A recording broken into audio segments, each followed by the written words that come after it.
Di sini saya akan mempresentasikan tentang materi gaya, beban, dan perletakan pada konstruksi teknik sipil. Terlebih dahulu saya memperkenalkan diri. Perkenalkan, nama saya Karina Sri Mulyana Berubangun dari kelas 1A D3 Teknik Sipil jurusan Teknik Sipil NIM 220110001. Saya akan memulai presentasi itu gaya. Gaya adalah salah satu yang mengubah sesuatu benda dari keadaan diam menjadi bergerak atau dari keadaan bergerak menjadi diam. Dalam mekanika teknik gaya dapat diartikan sebagai muatan yang bekerja pada struktur. Gaya mempengaruhi perubahan gerak, posisi atau perubahan bentuk benda. Gaya juga merupakan hal yang paling dekat dengan kita yang tidak bisa dijauhkan dari kita. Gaya selalu kita pakai dalam kehidupan sehari-hari. Gaya ini sangat dibutuhkan pada konstruksi bangunan. Kita sangat memerlukan karena gaya ini berkaitan dengan kehidupan maupun kita saat proses pembangunan berlangsung.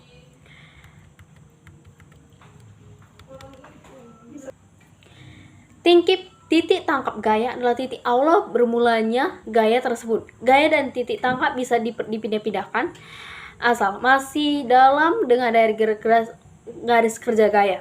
Dalam gaya ada beberapa ciri-ciri, yaitu mempunyai besaran dan arah, ditandai dengan anak panah, dan bekerja, garis kerja, titik tangkap, titik lurus atau siko. Yang kedua adalah beban. Dari gaya akan diturunkan ke beban.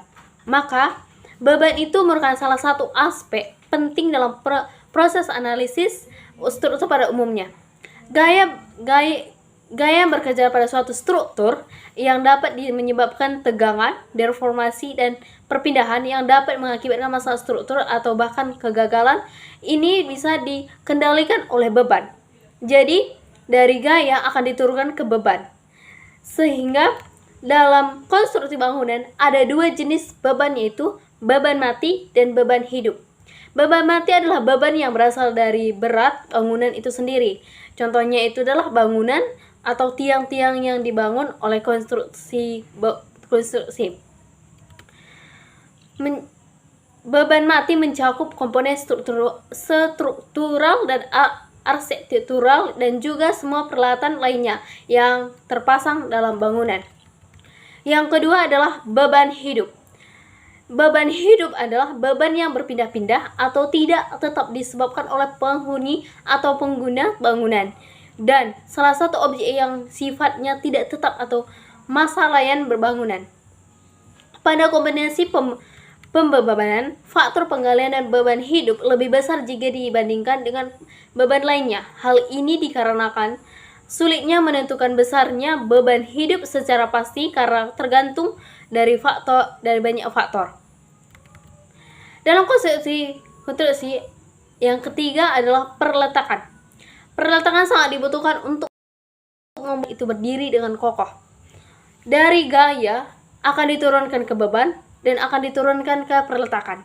Sehingga perletakan ini sangat-sangat dibutuhkan atau sangat-sangat penting dalam proses pembangunan konstruksi bangunan, di mana perletakan ini akan menentukan bagaimana kuatnya, bagaimana kokohnya suatu bangunan itu akan berdiri.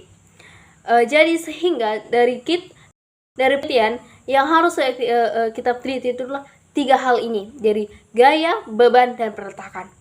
Sehingga jika kita salah menentukan saat penelitian untuk perletakan, maka bangunan ini akan mudah roboh atau cepat rusak, tidak tahan lama. Dimana kita lihat beban yang diterima akan diteruskan ke bumi. Bagian meneruskan beban ini adalah perletakan atau dudukan. Jadi yang kita lihat, sebenarnya kesimpulan, perletakan ini sangat diperlukan dalam proses pembuatan bangunan, di mana perletakan ini juga disebut juga sebagai pondasi awal dalam suatu bangunan. Sehingga jika pondasi yang kita buat itu asal-asalan atau kita tidak teliti, maka bangunan yang akan kita teruskan akan cepat rusak atau tidak kokoh. ini mengakibatkan kerusakan atau bahaya-bahaya akan yang terjadi dalam proses pengerjaannya, dan juga ini akan mengakibatkan keselamatan kerja bagi semua para pekerja yang ada di lapangan.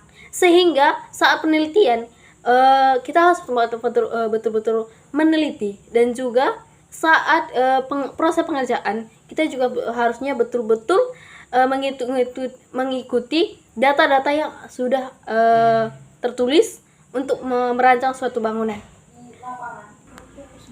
Dan juga dalam memberikan peletakan, kita harus mempertimbangkan dengan baik agar mekanisme pendudukan dan penyaluran beban ke bumi terjadi dengan baik.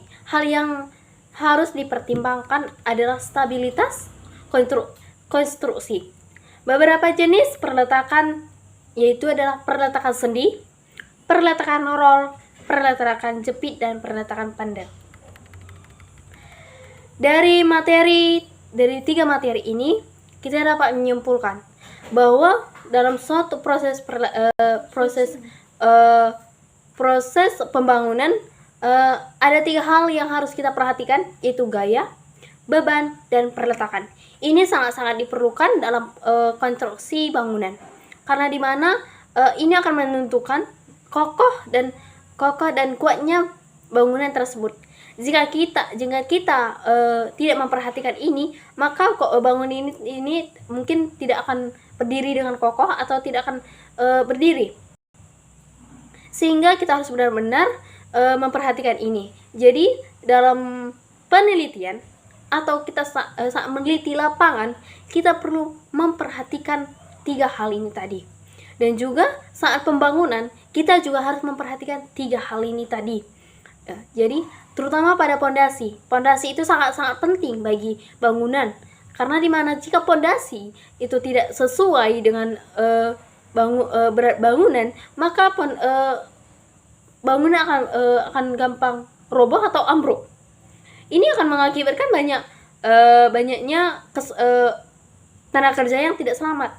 Keselamatan tenaga kerja adalah utama bagi saat proses pembangunan.